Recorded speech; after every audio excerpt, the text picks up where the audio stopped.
Welcome back to the channel. Over here installing little aftermarket radio. Tired, sorry, should prepared. I'm gonna flip it around and show you what I got.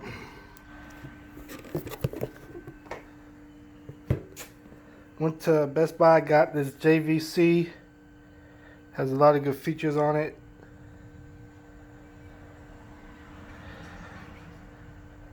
Also, when I got the car, it only had the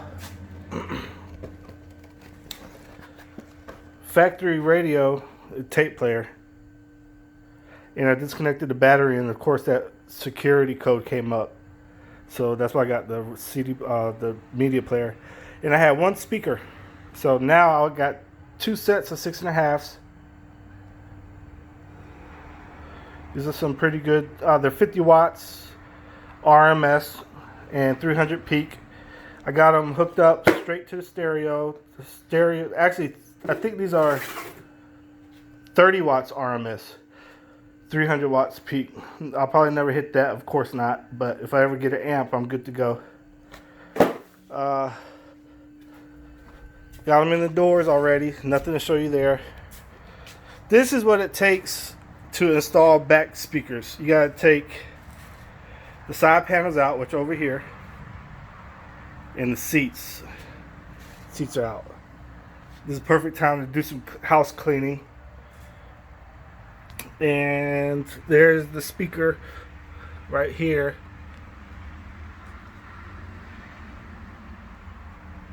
It's pretty easy to install. It's just, I'm a little out of shape. I need to lose some weight. Could have got it done faster, but it sounds great.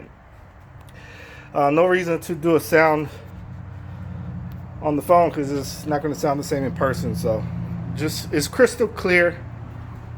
I got the Android Auto hooked up to it, and Bluetooth, actually, I'm sorry. Got the Bluetooth hooked up to it. So I had my phone on the table and I was listening to the radio while I was testing it. This is the stereo.